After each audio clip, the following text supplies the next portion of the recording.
This pandemic has highlighted to the world what we have all known for decades, the true relevance of a robust and resilient mobile networks. Now, the whole world depends on the mobile industry to continue shaping and building change with determination and conscience, and propelling digital advancement for a better future.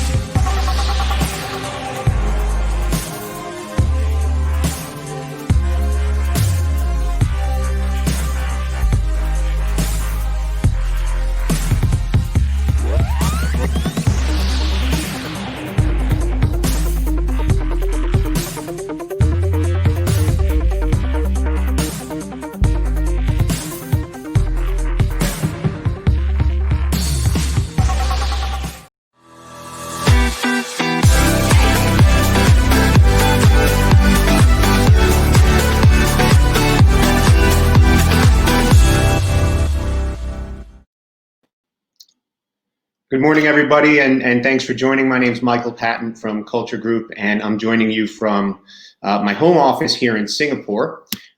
Today, we are going to talk to you not only about what's going on in the realm of pop culture right now, but what we like to say, what's new and what's next. And we've shared a presentation here, which everybody can see. Over the next 15 minutes, we're going to let you know not only what consumers are looking at, what they're loving and what they're liking, but the opportunities that exist, most importantly, for network operators. Stay tuned. Shortly after that, we're going to have a fantastic panel of K-culture professionals from Twitter, Globe Telecom, Dive Studios, and CJ Entertainment. So just by way of background, I lead Culture Group, which is a regional entertainment marketing agency. We've worked with a variety of network operators around Asia. And we're here to talk to you about companies that are not only surviving, but ultimately companies that are thriving in 2020 and 2021. We've seen the most dynamic companies in the world absolutely explode in the last 6 months.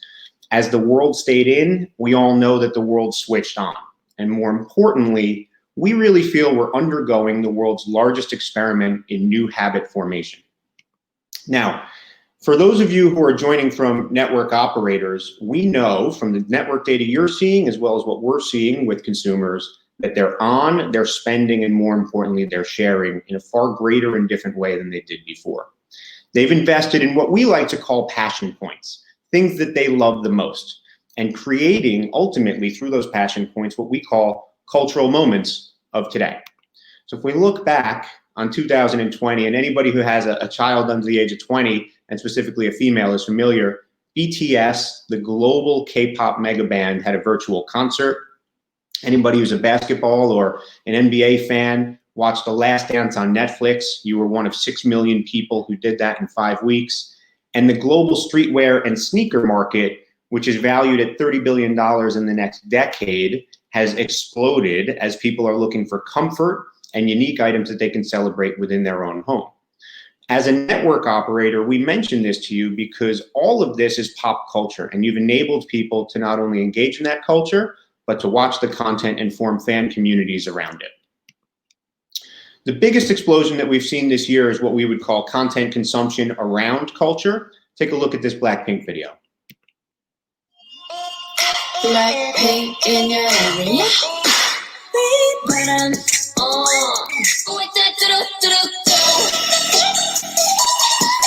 Let's kill this. Blackpink recently had their Netflix video. The promotion around that had 8.8 million views, 2 million likes. Again, we're looking at moments around pop culture that are driving content consumption. The other thing that we would talk about is what we would call digital fandom. An army of BTS fans tuned into an online concert by the K-pop megastars on Saturday, an event that attracted more than 100 million online reactions from its viewers. But the event garnered some 140 million real-time cheer clicks, a sign of approval that fans can press multiple times. The band earned a Guinness World Records title for the most viewers for a live stream performance after its first paid online concert in June drew nearly 757,000 from 107 countries.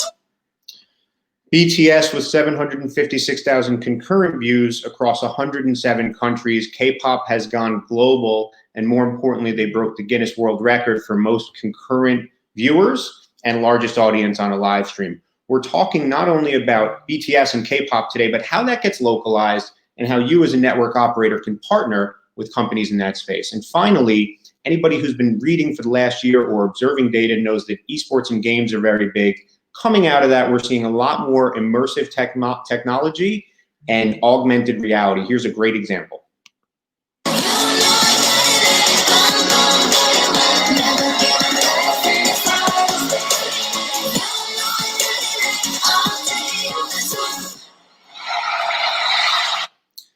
4 million views on YouTube. That was not a real band. That was a real stage and an augmented reality band that was entirely computer generated. So the next big global K-pop star is coming out of the games and esports industry, and it's not even an act, it's a digital act. Our biggest observation as an industry participant is that all of these fan moments have the opportunity to shape brand movements. And as a network operator, the ability to have people not only engage in pop culture, but to move the needle on the likability and the revenue associated with your brand is significant. You have all enabled these moments to take place. You enable data consumption, you enable people to experience emotion, to express passion. Now is the time to take each of those single moments and ultimately turn them into what we would like to think of as a massive movement. Years ago, you started working within the content space with content platforms.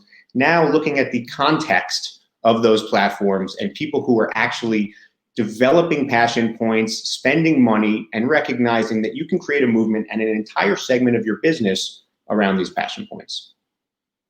We want to talk to you about K-culture, Korean culture. There's a great panel today. First and foremost, it's not an accident. 21 years ago, coming out of the Asian financial crisis, Korea decided that they would prioritize pop culture as a national export. So when we talk about BTS, that's not by happenstance, that's by design. We've seen in the last 20 years what we call the Asification of the world. We've moved from rock and roll and hip hop to K-pop. We've moved from American milkshakes to Korean and Taiwanese milk tea.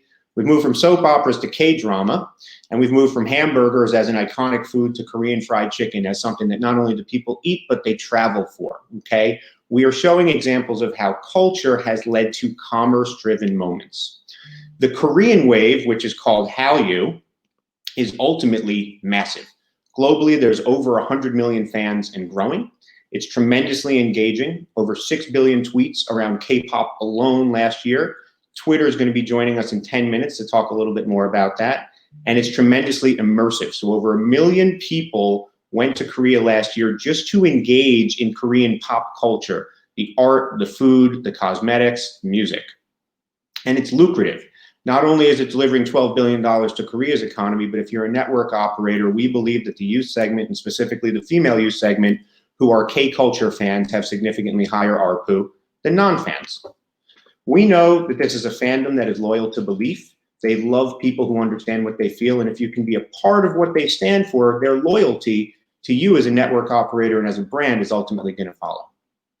Great example in Indonesia. It's the #1 market in the world of viewership of K-pop videos on YouTube. It's the #2 market in the world in streaming K-pop music on Spotify, and #3 market in the world for tweets on K-pop, and that was just 2019 alone. In the Philippines, we're seeing something really interesting, and Globe's going to be joining in a few minutes to talk about what we're seeing there. This is SB19. These are young Filipino boys. They're in a boy band. It's a K-pop style band. They have a Korean manager. They are the first Southeast Asian act to enter the top 10 of Billboard's Social 50 list, and the first Filipino group to be on the next sound chart on Billboard. And finally, metaverse and immersive technology, right? Fortnite is what's on screen here, very big in the West. Fortnite has ultimately become the world's largest event space in the COVID era. It's become home to the world's largest augmented reality concerts, and it's really the incubation ground for new technology around augmented reality. We're not here just to talk about Fortnite. We want to talk about augmented reality and this concept of a metaverse as a whole, so that as a network operator, as you look at your business as core and more, we give you a little bit of a highlight on more, because we think in the next couple of months to the next year, what is more ultimately is going to move into core.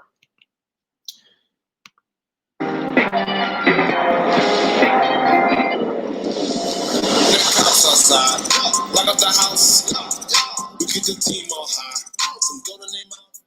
That's Travis Scott performing in Fortnite through augmented reality. That's an avatar.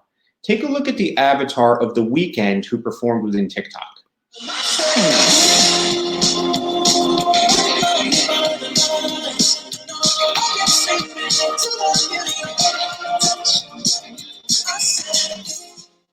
And then finally, just another example of that virtual reality, augmented reality group from Riot Games' World Championships. This is when they were introduced a few years ago, and this garnered 4 million views on YouTube.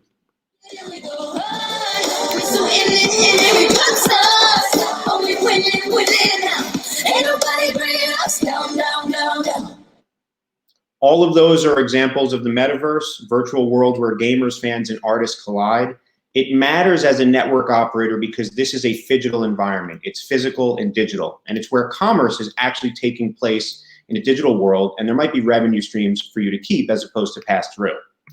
More importantly, in Asia specifically, we really believe that consumers are highly likely to have a digital presence that is very different from their physical or real life presence. They want to have digital personas via avatars, and those avatars ultimately are going to spend and have different spending habits than the physical people.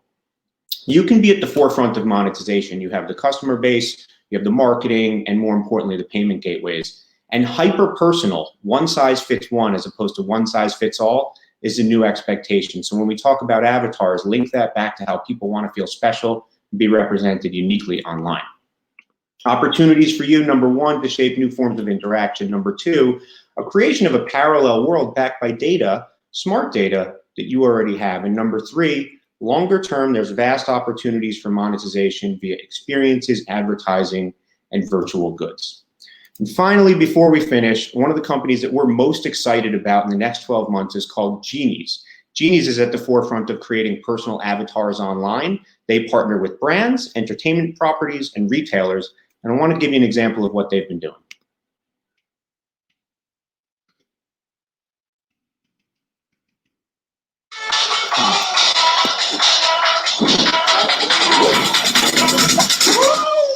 New Gucci just dropped.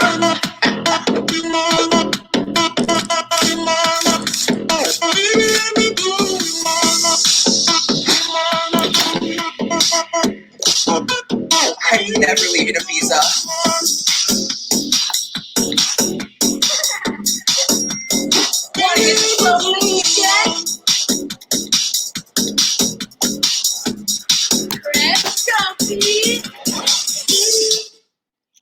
Genies, based out of Los Angeles, at the forefront of developing virtual avatars that will follow consumers online. Those avatars will have their own spending habits.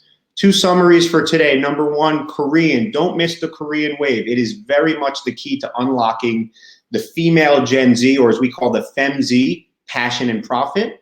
And number two, immersive technology, specifically augmented reality and avatars existing in the metaverse. Telcos are positioned to be first. So with that, I want to thank you for joining this opening presentation. And more importantly, I want to invite you to join me and some amazing participants from the K-culture industry as we talk about what's new, what's next, and more importantly, fan engagement in Southeast Asia and how operators stand to partner and stand to profit from that engagement. So with I would like to have joined me a couple of friends from the industry, and if we're ready to go, I'd like to call in Jil Go from Globe Telecom. Hi everybody. Hi, Michael. Hey Jill, good morning. Thanks for joining us from the Philippines. And Love to be here. We're going to have Mickey Ong from CJ Entertainment and Media in Hong Kong. Hi, morning. Hi, thank you, Michael. Hi, Jill. Hello, Hey, hi, Mickey. good morning. And from the world famous Twitter, the leader in K-Culture Conversations, Yeon Jong, the head of K-Culture Partnerships. Hello, Yeon here. Morning, Yeon Jong. And also Brian Nam, who is leading the way in a new format for K-Culture content. Brian is the head of Dive Studios, the world's leading K-Culture podcasting company. Hey, everyone. Nice to meet you. Happy to be here. Hey guys, good morning. And we hope you're all well and safe. And more importantly, I know that everybody on this panel is doing well professionally because you're firmly positioned within the K culture space. I think that the first thing that we've wanted to really ask the group, and this is to everybody as a whole, we've seen K-pop stars break records with all of their content. We've seen the virtual concerts. We've seen the album releases. What are the new media behaviors that you've seen in the last 12 months that are most exciting to you? And I would throw that out to the group. If I may, I actually can relate to a lot of the things that you said a while ago in terms of Korean fusing with the immersive technology. And I'm sure everybody here in the panel can attest, especially Mickey.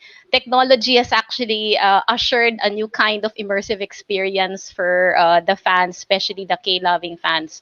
And I think pretty much we can expect more 360-degree executions around anything that's Korean, not necessarily from the vantage point of K-pop and K-drama, but really everything around it in terms of commerce, everything about culture, even food, clothing, everything around it. The fan experience has never been better thanks to technology. Fantastic. And we're going to be coming back to Jill because she has such an amazing perspective as a network operator. I'd love to point this one to you, Yeonjung. What is it that you think makes Korean culture so successful? We've talked about this concept of the community of fans. Why are we seeing such a rise in this culture? From the industry perspective, a lot of K-pop related parties like K-pop entertainment company and TV broadcasters and SNS platforms like us are growing the K-pop content business on a global scale together and innovating themselves and progressing the ecosystem. So they are trying to make a new direction in front of the unexpected new world like COVID, post-COVID. For example, they are quickly moving forward to the near future with developing new business models in an innovative way, such as untagged live concert with pay-per-view live streaming to substitute the online world tour and concert or something. So for the penetration to the world and also phenomenal K-pop syndrome and K-culture syndrome, especially in Asia, is from the the history actually. So it's been a very, very cultural space, is led people to be connected together. So I think the most important piece is for K-culture is based on the united sense for the culture. And as Jill mentioned, the Korean drama and K-pop was a kind of essence of the K-culture penetration, especially in Asia Pacific. So it's really based on the history. It is originated from the K-pop history 25 years ago. So yeah, That's great. that's very the phenomenon in Southeast Asia. That's great. Thanks for that. You know, one of the things that I think we always get asked, and oftentimes network operators ask is, okay, we know that the consumption of this content is there, but what kind of monetization is there? And I would throw this over to Mickey. You have this amazing consumer-facing event called KCON, which is now living digitally. And Jill, you know, you did a live stream last week that had over 100,000 viewers. What type of monetization or trends are you seeing around the likelihood of K-culture fans to spend money? Okay, I'll start first. So yeah, thank you. And this is by far one of the most exciting year for us. I think that when the pandemic hits, a lot more new business models have to be activated. And I think Koreans have always been with the forefront of doing so. So this year we've moved some of our marquee events online, tapping on the technology, tapping on the digital world to reach out to a lot more audiences. And Michael, you just said it. We had KCON, which for the past 8 years, it's a wildly very popular convention that's held in various parts of the world. And in the 8 years, where we've been in US, in Thailand, and other places, we've drew a cumulative crowd of about 1.1 million to the conventions and the concerts. And this year, when we moved KCON onto a digital streaming platform, and it was held over 7 days in summer in June, The total views was more than 10 millions coming from 150 countries. And this was done with a total of 33 artists, which is of course unprecedented because we had the availability of the artists in Korea due to the travel restrictions. A lot of them were very willing to participate in such a big event with us. At the same time, technology made it possible for us to incorporate the AR and VR into the whole aspect of making this concert a real and immersive digital experience as compared to maybe a physical concert that some of them have experienced before in the past in their home countries. So what we've done is use these technologies, create a lot more content, and I think our partners who have been streaming this or have been tapping on the KCON, the digital version of the KCON, can find these numbers and reaching for them to reach out to their fans, followers, and of course in turn monetize it according to the way that that makes sense for them as well. And this success has prompted us to do a season 2, which was just concluded last month in October. So we are hot on the heels of making a lot more of these digital events, such as MAMA, Mnet Asia Music Awards, which is coming on December 6th. So this will again be online. This again will have AR, VR, and multi-view functions. Fantastic. Really, really interesting. Jill, you've got tremendous partnerships. We're going to come back to how you form those partnerships. But on the monetization side, surely you're seeing K-Culture fans be valuable around customer lifetime value. Yeah. On monetization, I see it basically on two types of lenses. Mickey mentioned a healthy audience share in terms of KCON. We supported the June version, and I think it was basically the accessibility of the event more than ever, because before you were limited in terms of mobility, whether can you travel to Thailand, can you travel to New York, LA for all of those official K convention, but actually now they made it available through a shopping platform. So an m-commerce platform actually make it very accessible for the customers. And the change in business model from how it's monetized by the originator or the IP owner is the revolutionary aspect of the fan engagement in this regard. But from a telco point of view, obviously the monetization is data driven in terms of how much data burn it generates. But overall, we can see that the fan of the K fans generates more stickiness, and they are actually willing to spend more, not necessarily in terms of just premium content subscription, but everything around what they love about K culture as a whole.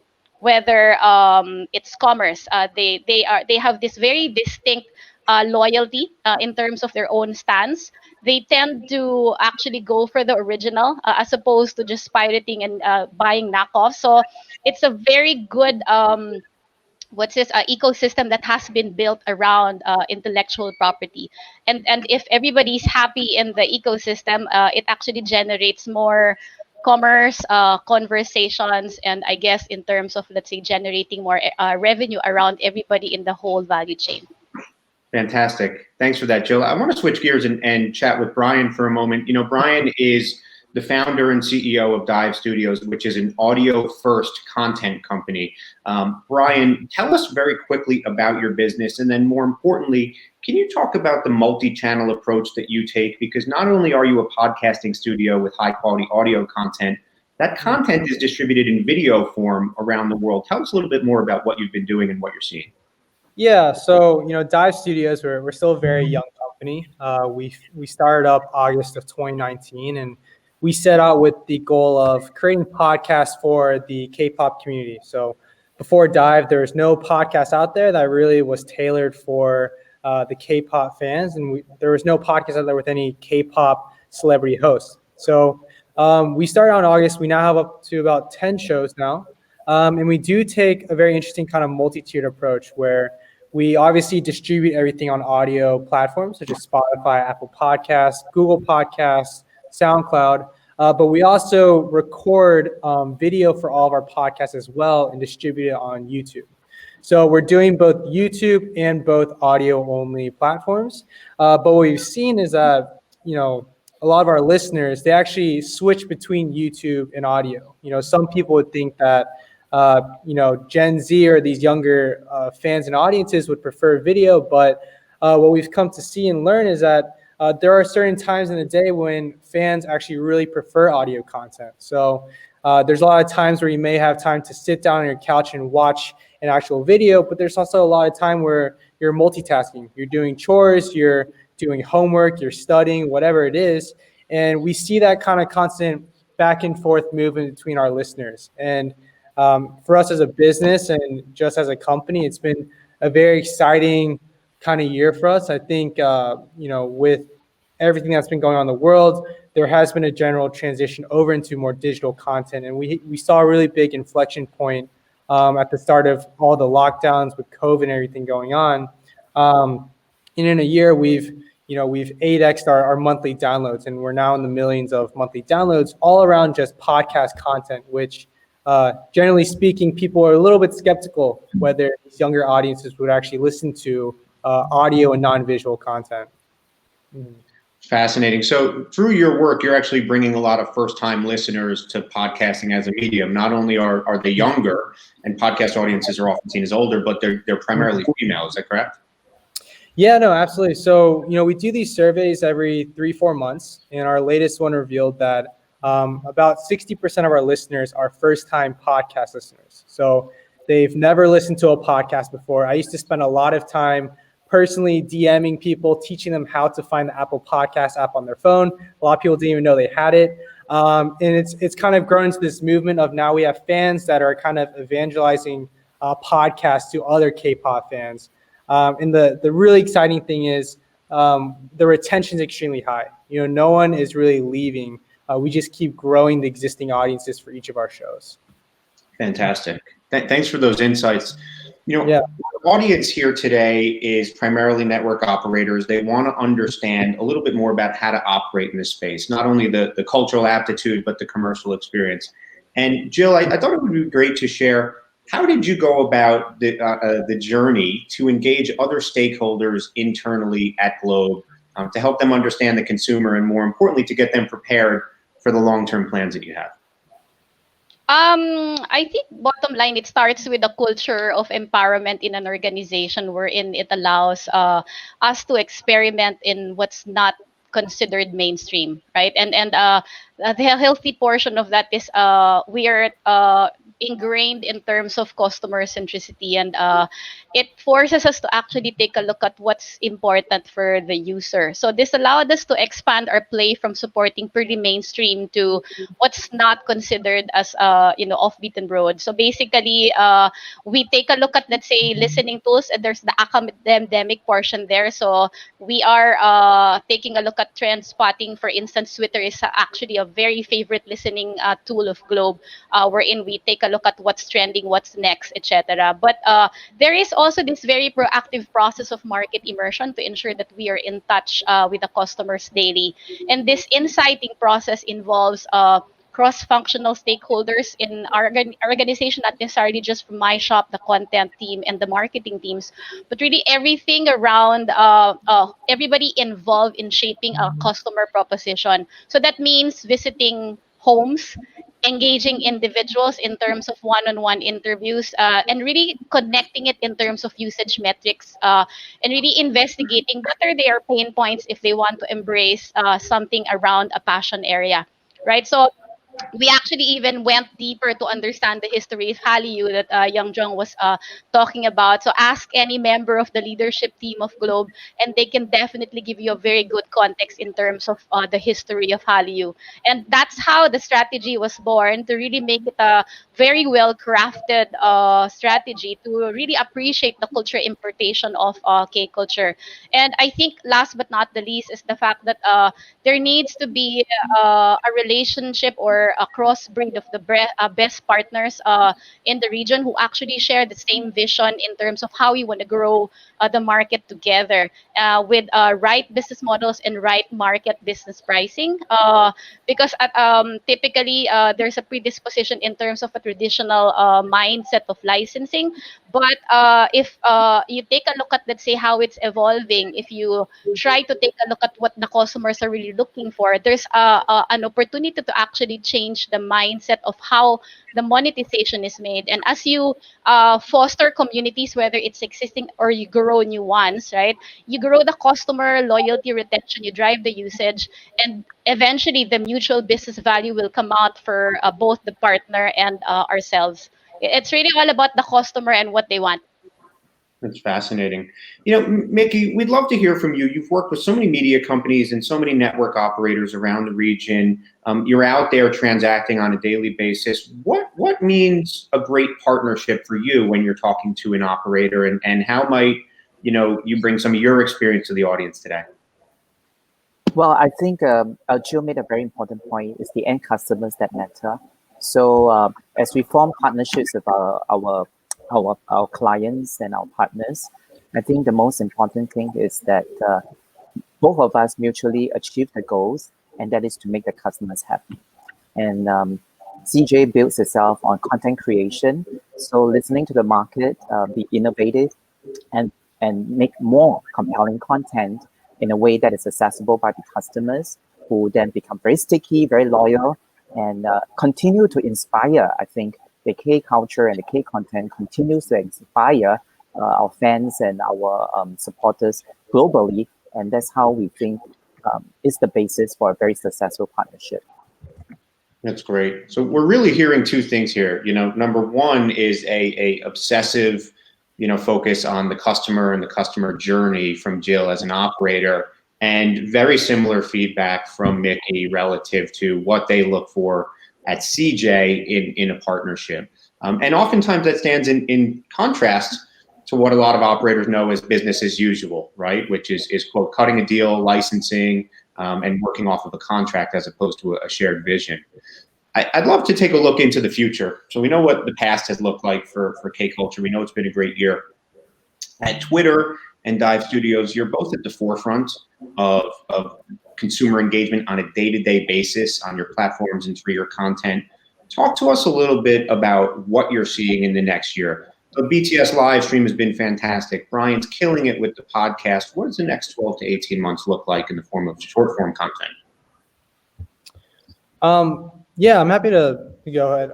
So, for us, when we kind of look at the next 12 to 18 months, it really comes down to how do we create more content, more engaging content that, we like to kind of decipher it as more relatable content. When we look at engagement from our listeners, we find that content that is more relatable to kind of Gen Z audience as content that allows them to better engage with it. And I think one of the best examples we have is we have a Discord server that we started about 8-9 months ago. And it's just a community of listeners to discuss the Dive podcast. And we have over 24,000 members in there, 2,000 online at any moment, just talking about Dive Studios podcast. And it really comes down to how can we create a brand that can relate to our listeners and also give them the content that they'd like. So for us, it's constantly iterating on our existing content and thinking of ways to really engage this younger audience that we're really kind of targeting with our content.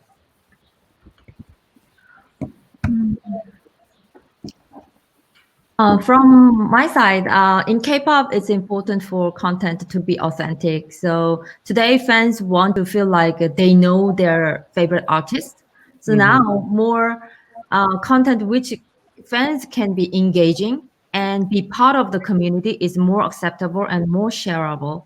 So beyond the usual content like music or music videos, fans want some content so go beyond the scene or behind the scene, or give them opportunity to hear from their favorite group members directly.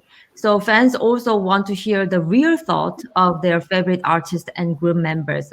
So for example, BTS is the representative artist who actively communicate with ARMY all around the world on Twitter since December 18, 2012, even before debut. So they started talking with fan groups, which is ARMY, by sharing their daily lives and through the official Twitter account and managed by 7 members. So actually, they share their daily life with the photo and video, sometimes a very simple text very daily base. So I think this is a really important piece, how they can communicate with their fan groups. So this is very, very good example of the how they interact with their fan. So we are providing Twitter Bloodom Live Q&A, which is not the short form video, but this is a 1 hour live stream. But fans are using this 1 hour live stream video. They own their own contents with the short GIF and the short video, and then they consume from their own way. So I think this kind of content is based on the interactiveness and the conversational format between fan groups and artists, not just the one way to stream something. Yeah. Mm-hmm. Yeah, and if I can kind of chime in there, I think, yeah, just to go off of that, like Twitter, I think it's an amazing platform for that. Even like the way that we use Twitter as well, it tends to be our most engaged platform, and I think the virality aspect has been extremely beneficial to growing a brand from nothing. And just going back to allowing these fans to better understand their favorite artists, we're kind of doing that in the audio format. So before like they started doing podcasting, there wasn't really a chance for you to hear your favorite idol or artist talk to you every week for 30, 40 minutes. And so we're really getting to unlock the personalities and these images of K-pop celebrities and artists to, their most valuable kind of fandoms and the people that really care about them. And so we go through our reviews every single week, and a constantly recurring review is like, I couldn't even imagine, like last year, being able to get this much insight onto my favorite artists and how they think about certain topics and how they actually process information. And so, I thought that was a really interesting point. It's fantastic. I think it ties in with something that we talked about, in the opening presentation that I had made around one size fits one. And people are fans of things that are much larger and bigger than them. They want to buy into something that's larger than them, but they want an experience that's hyper personal. Brian's growth as a podcasting studio, it's a very intimate medium. When somebody's speaking in your ear, and Yeonjung talking about how a lot of the content is very personal, right? And you're bringing the concept of personalization to end customers. And, I think personally, it speaks to the changing ways of working with platforms and with media owners and with content owners. And I'd love to see if we could tie in with a couple of best practices. Jill, you talked about engaging stakeholders. On the commercial side, how have you found the best way of building a bridge to folks like Mickey, Yeonjung, and Brian such that you have a shared vision in the market? Well, it's a collective effort in terms of trying to understand what makes the customer happy, right? As mentioned, if ever, it's not just about mounting an event, but it's the total customer journey in terms of how you amplify the experience.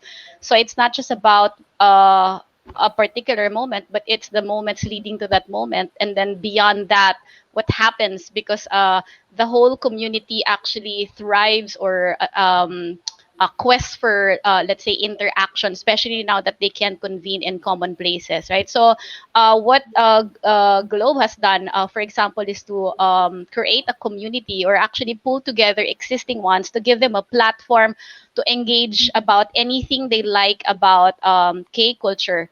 And if we build a distribution base, anyone can actually come in and utilize that platform. We see ourselves now more as a business platform than a telco. Therefore, it's a very healthy relationship that we can offer in case someone wants to tap us to be closer to the customer. And I like what Yeonjung said. It's about the authenticity, and it's great content that incites the interaction amongst the community members as a whole. So if there's a healthy understanding in terms of what one party contributes to the total ecosystem, I think the respect comes from there. Then everybody will actually line up to try to really make it work, because there's really no single answer from a commercial perspective, but it's really trying to think out of the box and try to test and learn depending on the use case. There's really no single business model that will fit a certain type of situation. You have to be willing to go out of the mold to experiment. Thanks for that. Mickey, Yep. Mickey, what's the best way to begin that conversation? What is the best way for an operator to approach a discussion around the space, number one? And number two, you're working across the region. Any highlights as to some key passion points within pop culture you're seeing in certain countries around the region? I think telcos, which serves as a connecting point to the end customers, there is also an important question that they need to ask. Apart from this being this platform, are they an integrator or are they an aggregator? So the role they want to play in this ecosystem or the value chain greatly helps us to understand what kind of model will be a good approach. And as Jill pointed out, there's no right answer. There's often many things that we can try out. For example, it could be certain contents or certain projects is on the licensing, some on a more collaborative basis. And then we see the results from such projects, and we can use them to evaluate how the next project is going to be. And for us, another thing that we are bringing to the region is the inspiration from K culture and K contents has become something that we want to make it even bigger with what we call the globalization strategy. Mm-hmm. That is, we've done that with a lot of our movie IPs. We've done a lot of so-called the localization of the IPs into local language in terms of the original Korean movies. And we continue to want to do that for the IPs or the drama series that we are doing, making them into local language. And in your presentation just now, you pointed out there was a Filipino boy group. Yeah, obviously they draw the inspiration from wanting to be as successful as a Korean boy band, for example, or even bigger. So this for us, in terms of creating the local language premium series, building on our existing IPs, or even in the sense whereby we could work with someone like Jill to look at original IPs coming from Philippines and could take them regionally and globally. And this is maybe the touch points that we can all leverage on each other. And of course, other platforms in terms of the marketing, I think this will be a great way to move forward. Yeah, I like what you said, Mickey, in terms of, let's say, co-creation. Yes. We are experimenting this year. Actually, since 2018, we've been taking the approach of collaborations because we understand that we're not the experts in the field of content creation. There are actually people who are better than us. Yep. But we aspire, right? Therefore, we try to do a lot of collabs. Like more than a year ago, we did a collab with View for creating the first Filipino K idol. The winners of which we actually sent to Korea to train the K entertainment way. Of course, it's not the typical 5 to 10 years training period, right? But to be able to take a look at the discipline involved, which drives the quality content coming out of Korea, is really encouraging, right? So if you appreciate the amount of time and effort and resource it takes to create quality product, then you actually take more time to really make sure that you make justice out of the property so that it's properly marketed and really offered best served to your customers, not necessarily just okay, this is the content, access it whether it's free or paid. It's really the whole experience of how you serve it to the customer. I think that's where the nitty-gritty of the collaboration will really make sense because it's not just one time, but it's basically long lasting. Thanks, Jill. Thank you very much for that. Now, we have a question from the audience, and I want to thank Mandy Ma for the question. Mandy would like to know, on behalf of other audience members and herself, what are the new or the emerging content platforms and companies within the space? We think we have one of them here in Dive Studios, but for the group, what's new and what's next in the realm of content platform in K culture? Well, from a telco perspective, I can name a few because we just recently launched a lot of firsts in terms of telco partnerships. We have singled out VLive to as one of the more predominant ones that we are supporting recently because of the relevance Yeonjung was saying in terms of, let's say, the authenticity and the fans wanting to connect with their stands. And content platforms such as that or Weverse, wherein people can really access the day and the life of their fans or their idols, it makes them real. So I think it's really those are the emerging ones that will really pave the way moving forward. And it's the conversion to of, let's say, a platform that's typically just before it used to be just video on demand, but now it's actually evolving into multiple verticals. There's one such thing in, for example, in the Philippines called Kumu. It's a social interaction platform, and you see a lot of people who love Korean, for example, transcending there because that's where they try to exhibit their talents to become similar to their K idols, but a little bit more relatable because if you're in YouTube, it's hard to be found in YouTube, but maybe in a Filipino context, Mickey mentioned the word localization. There's probably better chances of discoverability there. So there's so much. TikTok is, again, you mentioned, Michael, TikTok is also getting to the point of, let's say, really going heavy in terms of the new live feature. So those are probably the watch out points in terms of not quite emerging, but very mainstream, but stepping into the bandwagon of K culture. Fantastic. Thank you, Jill. We unfortunately are out of time, but this has been a tremendously informative and spirited discussion. I want to thank our panelists today, Mickey Ong from CJ, Jil Go from Globe, Yeonjong Kim from Twitter, and Brian Nam from Dive Studios. Each of you is at the forefront of this passion point in this industry. And what I would tell to the audience, if you are a network operator and the youth segment is critical to your business, you absolutely have to have a strategic approach to winning the hearts and minds of young consumers through K-culture. And if you want to do that, you should absolutely be speaking to somebody on this panel. With that said, we want to thank everybody for joining today, not only the panelists, but also all of our listeners and Mandy Ma for her question. And we're going to hand it over to Julian Gorman, who has an interview with GoPlay's Eddie Salicio.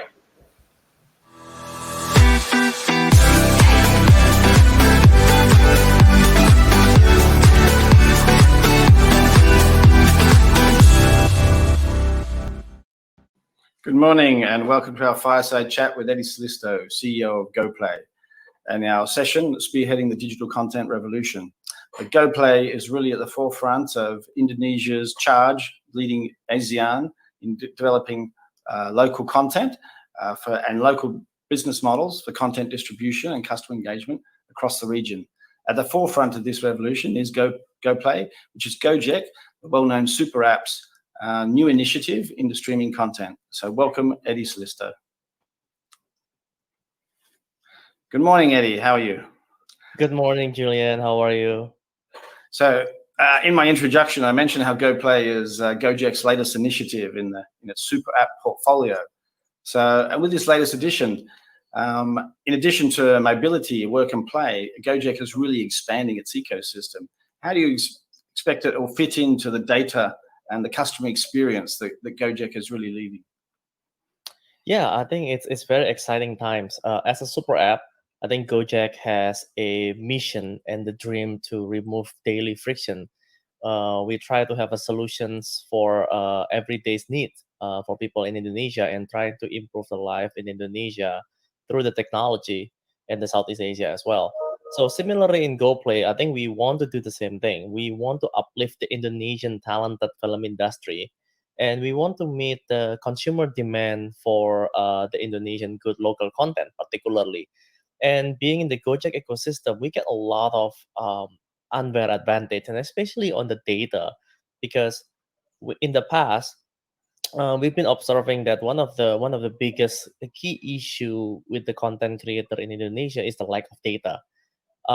They love to create content, but they don't know what people like, and this is something that we definitely can help with the amount of data that we collect through the Gojek super app and the Gojek ecosystem, with the amount of data we collect through GoPlay, and even the GoPay as the digital payment wallet.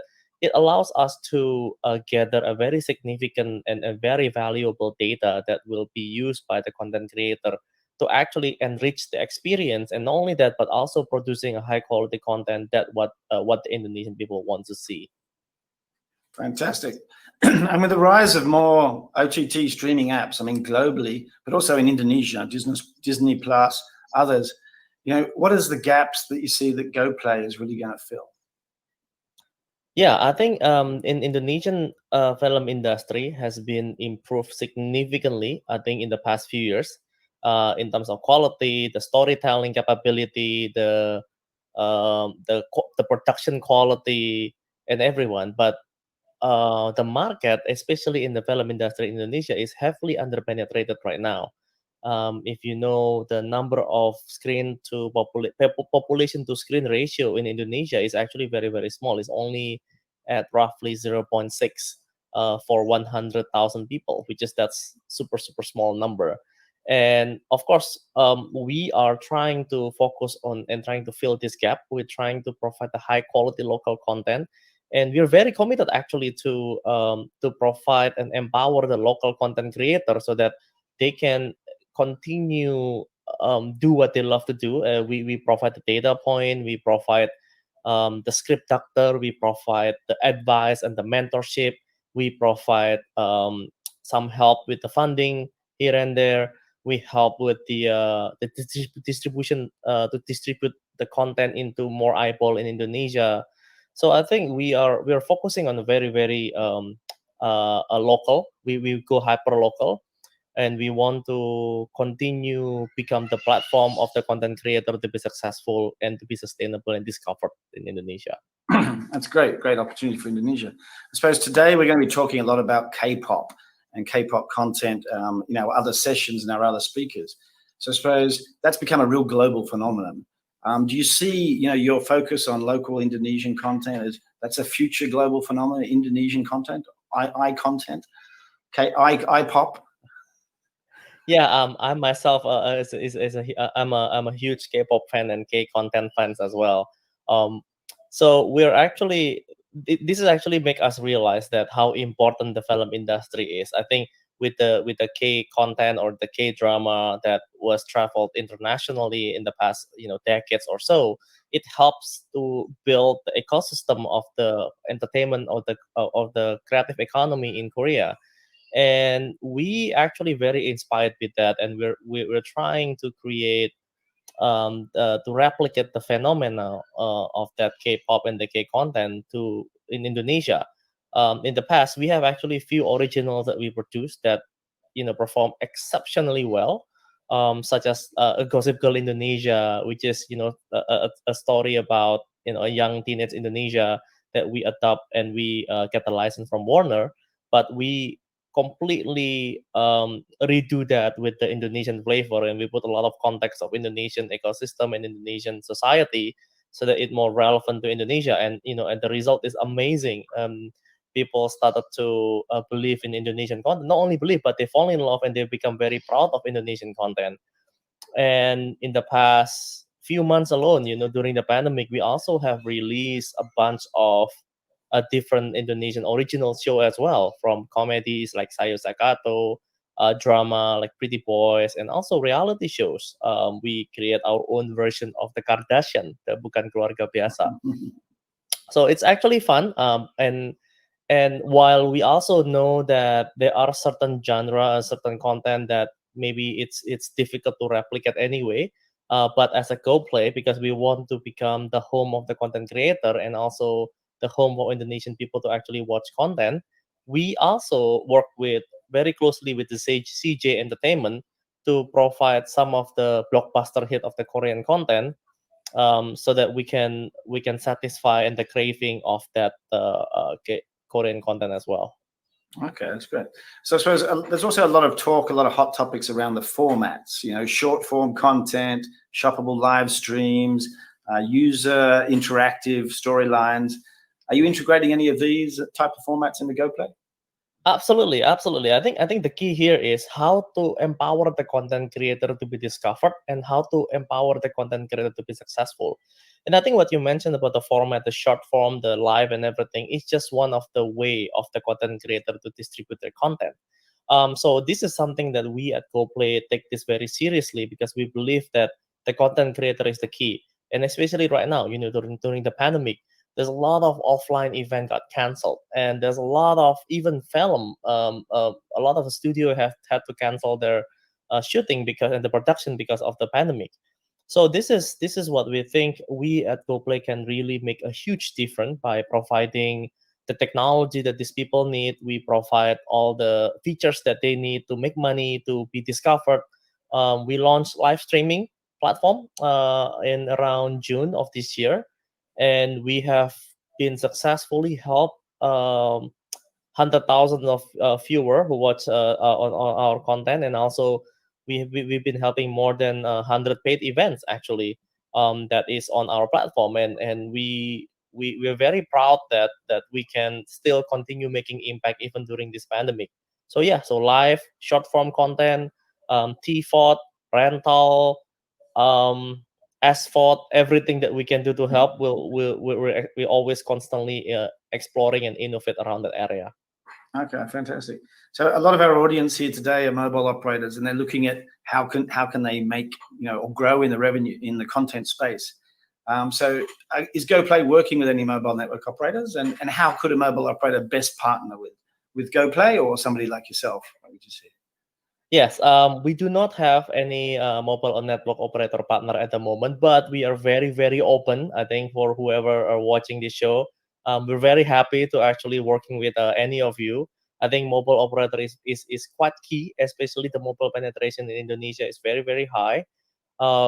There's a lot of opportunity to work very closely from the data bundling package, from the cross promotional, from the we can create sort of original content as well that we can work together with them.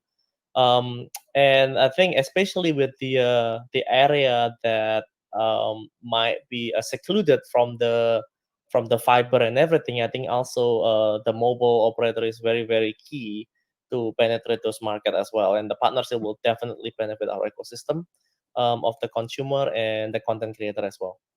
Okay, so now I'm not willing to put a bit of a dampener on it, but we're sort of in the second phase of the streaming era. Hook and Netflix, iFlix, have sort of passed by, but there is a rise of others. Are we seeing a difference between strong local offerings competing with global players? I mean, what makes GoPlay positioned for success in a portfolio of global strength like Netflix, K-pop content, and other streaming services? Yeah, at the end of the day, we always believe, and we've seen this happen anywhere in the more developed country as well, that OTT is not and will never be a winner-take-all market. And at the end of the day, the content variety, a different kind of shows, different kind of format would definitely satisfy the craving of the entertainment industry, especially in Indonesia. While we are focusing on hyper-local, but we are also focusing on the content creator as well, because we want this content creator to be discovered. We want this content creator to be successful and sustainable in terms of the revenue. I think this is the key, right? As long as we can satisfy and help this content creator to be successful, I think we have our own market segment that we want to help, and we want to definitely focus on this. Like for example, I did mention that we have the pay-per-view and we also have the live streaming, and we actually see that some people actually use that. Many actually use that as a watching together feature. So a lot of them they stream certain content at certain hour, and then they interact with their friends during this watching together session. And that's essentially like a new features that we didn't expect before, but a lot of people actually love to use it. And we want to continue innovate, and we want to use and leverage the key strength, especially within the Gojek ecosystem, to focus on the local content and helping the local content creator. Fantastic. The final question, from an equity investor point of view. Only last week, Netflix disappointed its investors, not reaching the numbers that were expected. Are we seeing that maybe the pandemic has created too high expectations, or is the peak, is the growth starting to slow? Well, honestly, I think in every adversity, there's always opportunity. And I don't think that we are at the end of the second wave or anything, or I don't think that I'm not saying that the growth of the streaming will slow down anytime soon. I think this is more like how we as a platform can continue innovate, how we as a platform can commit to be the best platform with the content creator to be successful. Because if at the end of the day, if the content creator can be successful on our platform and they can continue providing and doing many different contents, and they can be sustainable and be discovered, and I think that's all that matter, right? I think that's all that matter. I think this is something that how to fulfill our dream and our vision. And if we can do this, then we can definitely grow the entertainment industry, especially film industry in Indonesia. Okay, and actually my final question, your advice to a CEO of a mobile operator, how important should they be looking at streaming video, and especially local services or hyper-local streaming like your own? Yeah, I think it's very important. If any of you are hearing this, I think it's very, very important. Our data shows that the people are looking for a hyper local content because obviously the international and the global content, they can find it everywhere else, right? So I think what they are looking for, and I think I've seen it with my own eyes, that so many local hyper local content with a traditional language that is actually very, very good. The local content can only the local people around that particular region can only relate certain jokes that only them can understand actually. And I think that's emphasized, that's further emphasized how important the local content is. And I think, you know, with GoPlay helping in that area as well, hopefully we can help everyone in the ecosystem, including the telco and the mobile operator and the people who is looking for the local content can be satisfied with that. Thank you very much, Eddie. Thanks for your time today. It's been a great insights again. I know my wife has just downloaded GoPlay and started watching her Indonesian content. So I look forward to more content and growth in the future. Thanks very much, Eddie. Thank you.